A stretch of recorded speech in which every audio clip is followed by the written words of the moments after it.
और खबरों में आगे बात करते हैं दिल्ली की, जहां पर यूपी कांग्रेस के बड़े नेताओं की आज जो बैठक है। बड़ी खबर दिल्ली से आपको बता रहे हैं, जहां पर कांग्रेस के केंद्रीय नेतृत्व के साथ में आज जो बैठक होगी, यूपी में सीट बंटवारे को लेकर इसमें चर्चा होगी।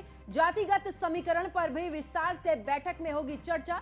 कांग्रेस अध्यक्ष मल्लिकार्जुन खड़गे बैठक में शामिल होंगे। सोनिया गांधी, राहुल गांधी, प्रियंका गांधी वाड्रा भी इस बैठक में मौजूद रहेंगी।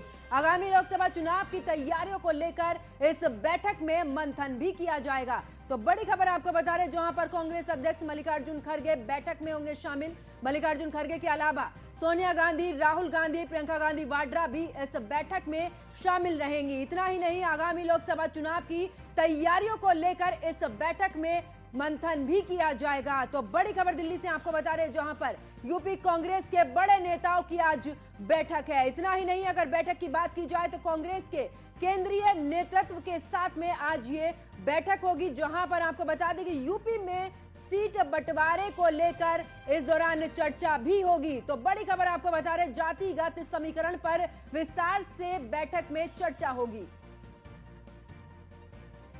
और आपको बता दें कि कांग्रेस अध्यक्ष मल्लिकार्जुन खड़गे इस बैठक में शामिल रहेंगे। इतना ही नहीं, सोनिया गांधी, राहुल गांधी, प्रियंका गांधी वाड्रा भी इस बैठक में मौजूद रहेंगी। और इसी खबर पर ज्यादा जानकारी के साथ मेरे सहयोगी अश्वनी मेरे साथ में लाइव जुड़ चुके हैं। अश्वनी, अगर बात की जाए तो आज कांग्रेस की बैठक है, खास करके अगर मैं उत्तर प्रदेश की बात करूं और सीट बंटवारे की बात करी जाए तो। बिल्कुल 2024 लोकसभा चुनाव से पहले कांग्रेस अपनी जमीन जो है मजबूत करना चाहती है उत्तर प्रदेश के लिए में, क्योंकि सभी पार्टियों को पता है कि उत्तर प्रदेश एक वो राज्य है जहां से अगर बेहतर परफॉर्मेंस करते हैं तभी केंद्र की जो गद्दी है वो हासिल होती है। तो ऐसे में कहीं ना कहीं कांग्रेस भी अपनी जड़ें मजबूत करने के लिए तैयारी में लगी हुई है। हालांकि पिछली 2019 का चुनाव जो लोकसभा का था वो बेहद ही निराशाजनक कांग्रेस के लिए था। सिर्फ एक सीट ही कांग्रेस जीत पाई थी, अपनी पारंपरिक सीट जो अमेठी थी वो भी कांग्रेस हार गई। तो ऐसे में कहीं ना कहीं इस बार मंथन का दौर चल रहा है। वहीं दूसरी बात करें इंडिया गठबंधन को लेकर के, तो इंडिया गठबंधन की कल बैठक होना है और ठीक कल संभावना है कि सीट शेयरिंग को लेकर के भी चर्चा हो सकती है। तो ऐसे में कहीं ना कहीं कांग्रेस आज अपने जो यूपी के नेता हैं उनको बुलाई है। कांग्रेस के वरिष्ठ नेता आज मौजूद रहेंगे, जिसमें मल्लिकार्जुन खड़गे हैं जो राष्ट्रीय अध्यक्ष हैं कांग्रेस के, साथ ही साथ राहुल गांधी, प्रियंका गांधी और सोनिया गांधी, ये सभी लोग मौजूद रहेंगे। उत्तर प्रदेश के जो प्रदेश अध्यक्ष हैं कांग्रेस के अजय राय, इसके अलावा पूर्व प्रदेश अध्यक्ष निर्मल खत्री, पूर्व प्रदेश अध्यक्ष जो है अजय कुमार लल्लू, विधायक आराधना मिश्रा मोना, वीरेंद्र सिंह, ये तमाम लोग होंगे जो आज वहां पर मौजूद रहेंगे कांग्रेस के आला कमान के सामने। और साथ ही साथ उत्तर प्रदेश में क्या कुछ रणनीति रहे इस पर चर्चा होगी, क्योंकि अमूमन जो अंदर खाने से खबर आ रही वो ये है कि 10 सीटों को लेकर के कांग्रेस फोकस कर रही है। 10 सीटें ऐसी कांग्रेस तलाश रही है अपने लिए जहां पर वो बेहतर चुनाव लड़के जीत सके, जिसमें अगर बात करें तो अमेठी, रायबरेली के अलावा अगर बात करें तो सुल्तानपुर को भी शामिल किया गया इस बार। साथ ही साथ बाराबंकी पड़ोसी जिला लखनऊ का है, फरक्काबाद शामिल किया गया, कानपुर शामिल किया गया। तमाम जिले हैं जहां पर कांग्रेस को उम्मीद है कि इस बार वो अच्छा परफॉर्मेंस कर सकती है।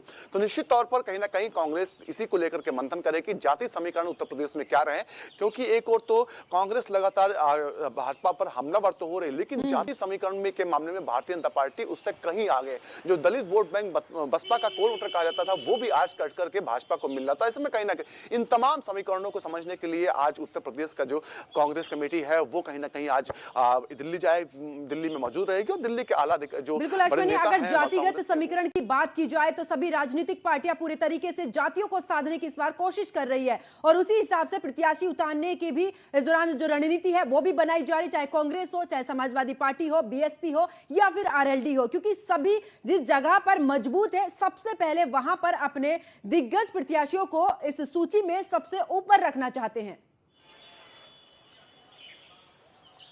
बिल्कुल उत्तर प्रदेश और बिहार के बारे में कहा जाता है कि यहाँ पर जातीय राजनीति ही हमेशा होती रही है, साथ ही साथ धार्मिक राजनीति। तो निश्चित तौर पर ऐसे में कहीं ना कहीं जातीय समीकरण जिस पार्टी के बेहतर होंगे उसको आगे आने फायदा मिलेगा। हालांकि पश्चिमी उत्तर प्रदेश में देखें तो पश्चिमी उत्तर प्रदेश में आरएलडी लगातार दावेदारी पेश कर रही है और लमसम 5 सीटों पर वो लोकसभा चुनाव में अपनी दावेदारी इंडिया गठबंधन में पेश कर रही है, क्योंकि उसको पता है कि अगर इंडिया गठबंधन उसके साथ नहीं रहता है तब भी उसके लिए ऑप्शन रहेंगे। भारतीय जनता पार्टी उनको स्वीकार करने के लिए हर समय है तैयार है। निश्चित तौर पर ऐसे में कहीं ना कहीं कांग्रेस के सामने भी मुश्किल है, सपा के सामने भी मुश्किल है कि जो छोटे दल हैं उनको कैसे मनाया जाए, आरएलडी को किस तरीके से जो है खुश किया जाए। निश्चित तौर पर क्योंकि पश्चिमी उत्तर प्रदेश में आरएलडी का अच्छा खासा वोट बैंक है, इससे कोई इनकार नहीं कर सकता है। समाजवादी पार्टी कहीं ना कहीं 2022 का जो विधानसभा चुनाव हुआ था वो पश्चिमी उत्तर प्रदेश में आरएलडी के सहारे ही लड़ी थी। तो आने वाले समय में कहीं ना कहीं जाति समीकरणों को लेकर के भी चर्चाएं तेज होगी कि आखिर किस जाति का किस जिले में किस लोकसभा सीट पर कौन सा प्रत्याशी हो। तो निश्चित तौर पर सभी पार्टियां अमूमन ये करती हैं, चाहे भारतीय जनता पार्टी हो, सपा हो, चाहे कांग्रेस हो। अब किसको कितना फायदा मिलता है ये आने वाला समय बताएगा। जी बिल्कुल अश्विनी, अगर बात की जाए क्योंकि मध्य प्रदेश में जिस तरीके से चुनाव हुआ और समाजवादी पार्टी की बात की जाए या फिर कांग्रेस की बात की जाए, दोनों के बीच की जो तनातनी की खबरें हैं लगातार सामने, बयान भी आ रहे हैं, लेकिन क्या अब जिस तरीके से कांग्रेस आज बैठक कर रही है उन 10 सीटों को लेकर पूरे तरीके से मंथन करेगी, तो क्या इस पर भी बात बन पाएगी समाजवादी पार्टी के साथ में या फिर ये रार आगे देखने को भी मिल सकती है?